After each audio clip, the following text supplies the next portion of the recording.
We're here at Slough Town Football Club, but today this pitch is about to be used very differently. Footballers spend their lives mastering one skill, working towards that one career-defining moment. But today, that won't be enough.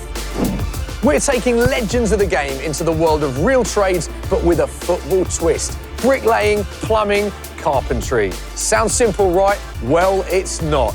These are skills that take years to learn and a lifetime to perfect. So mentoring them will be our further education trainers. Real tradespeople who've done the job, lived the graft, and now pass those invaluable skills on by training others at their local college.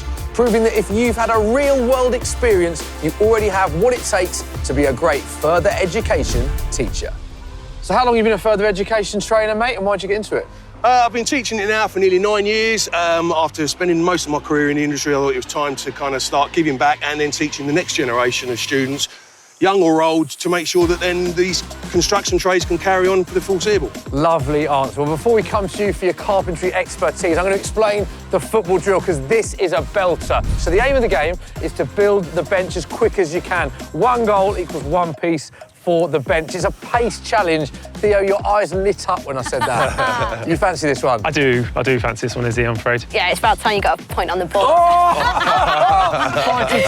OK, Stu, you're going to demo what happens Yeah, let's to the bench? go over. Come on. Yeah, this challenge is slightly different. Now, something that you didn't want to get on as a professional footballer was the substitutes bench. So, firstly, we've got our mortise and tenon. We've got to slide both legs into that. It's a nice snug fit. You might well need to use the mallet, a rubber mallet, so we don't damage any of the timber. These are then secured in place by these wonderful little dowels, OK? A very traditional method of joining timbers together. There's 2 on each side, and you're going to have to make sure that you get all 8 dowels in, both legs on the bench, turned over and sat on it to potentially be the winner. Let's go! Touching. Oh, it's a strong start from both. Oh, he's rapid! Oh, he's so quick! That's it, come on. I can't stand how quick he is. Rapid from Theo. Look at the pace. Don't miss, Theo! Oh, 2 from 2 for Walcott. Oh, no, here we go. Oh, narrowly wide. And again, From yeah. Izzy. Oh, hit the post. Theo's on fire, by the way. 3 from 3. He has not lost it. Izzy straight That's on it. it. You get everything ready, prepared. That's it. There we go. Perfect. Come on, Izzy, come on. Yeah, super sub. Theo Super Walcott sub. has not He's up in it. once. He's not lost Super it. sub. Oh, he's called Super Sub. It's called straight Super away. Sub. Oh, my God. Give it in. If I give you 4. Come on, Izzy, one more. Yeah, let's Come just on, hope Izzy. the other super sub doesn't get caught. Oh, no. Dropped him. Oh, no. Last go for Izzy. Theo's called Super Sub straight away. It's an That's it. early This side's on. tactic. Theo, Get into this an early side's lead. on. Likewise. But Izzy's back. Izzy's got the last one. Tricky. She's in. That's it. Come on, Izzy. Perfect. That's it. That's lovely. Dude, that's your 30 done. Super Sub over for Theo. That's it. Izzy's called Super Sub. Super sub. Super Sub Right. is done. I'm going to get over this side. Now We're gonna get Izzy's the other leg away. on. She's right on his tail. Okay, that's it. You use the hammer. I use my hands. What's going on here? Oh, no, I'm going to use the mallet Tell you on that what, one. there is nothing in this. There is nothing in Right. this at all. I need- Theo, you need There this. we go. Come on. Cool. Time on Super Sub. Super Sub is done. Stuart, I have to stop you there. Okay, right, I'm It starting you is off. now. Easy mallet. Theo versus Izzy. I've got to step It's away. neck and neck. We've got a winner. Theo Walcott is sat on his bench. We don't often see him sat on a substitute's bench, but he's sat on an expertly designed one. Talk to me. Trying to get my breath back. To be honest, yeah, look, It's not bad, well, mate. it's not bad. Look, it's still standing. It might be a little bit unpretty in some parts, but however, look, it's still quite stable. Do you know what I love? Izzy continued to build the bench. Fair play. Izzy, so close. Narrowly Wow. defeated, though. Yeah, to obviously. me. I knew it was going to be backwards against the wall today with him. Yeah. One of Premier League's fastest ever players, I would imagine. Yeah? Absolutely rapid. Showed it again today. All I could do was just get my job done, and eventually I got there, but I'll have to settle for second. Fair play. I love how you carried on, even though the challenge Yeah, was done. absolutely, The till bench the is end. built, and it's very comfy.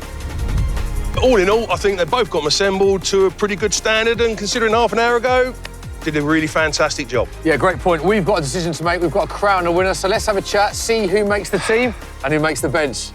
Let's discuss it then. Do you see what I've done there? The bench, love it. OK, Stu, time to crown a winner. Epic challenge. Go on, what are you thinking? It was a really, really, really close fought battle, let's be honest. You followed the instructions well. No, you kind of did all the basics that you were taught and trained to do.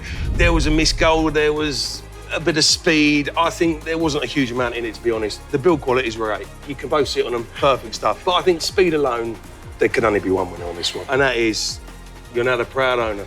Oh, Mr. Theo Walcott. Theo, what does it mean to you? FA Cup wins, England hat-tricks, you've achieved a lot in your career. Where does this rank for you? This is great. It's very unique. It's very different. The detail you took just to share everything that you do, and we've had a snippet of it, but I feel like I could listen to you all day, so I can't thank you enough. That's nice. Both of us. Thanks. But yeah, this is great, and yeah, I'll look after this. There we go. Commiserations, Izzy. Congratulations to Theo. First time in your career, you're happy that you hit the woodwork and you sat on the bench. Congratulations, Theo. OK, I'm here with the jubilant Theo Walcott. Theo, what an absolutely astonishing performance that was. Talk to me about your assessment of today. Well, we couldn't have done it without the gaffer, honestly. His detail into just how he wants the team to work. He was clear. Clarity, it's all we want as players, and he was really, really exceptional today. So without him, he makes everything work. He really does, and we got the result for him today. Tell us why it's so important that industry professionals become further education trainers. I think at the moment, when you look at the whole industry, houses need to be built. You hear this on the news all the time. If construction stops, our progress stops. We need construction consistently, but not only hospitals, train stations, houses, and that kind of market. You need a new generation to come through. So actually working in FE, making sure that you can then pass on your experience to the new generation is kind of one of the best things, really, to see it happen in the real world. Tell us what's been your favourite thing about being a further education trainer. I think realistically, the biggest thing is when you see ex-apprentices or students that you have taught over the years who keep in touch and come back. Some of them have gone self-employed, and it's kind of a nice warming feeling inside to know that you've helped that person move on in their life and become a tradesperson. Well said. What a lovely answer. We need a bigger, a taller advertising board for you, Stu, because you're putting us to shame here. But thank you for your time today. You're welcome. Thanks for your time. What today has really shown is just how much goes into training others to master these skills. They're crafts that have been learned over years, sometimes decades, by trainers who've done the job for real. Under pressure, every detail matters. Patience, precision, and doing things the right way. Having a trainer who knows the trade, who's done it for real, is vital. You don't just get told what to do, you understand why you're doing it. That's what this is about, learning from people who know their craft and can pass those skills on. Because training others isn't just about building things, it's about building confidence, careers, and futures. So why not consider giving your skills new life? Train others.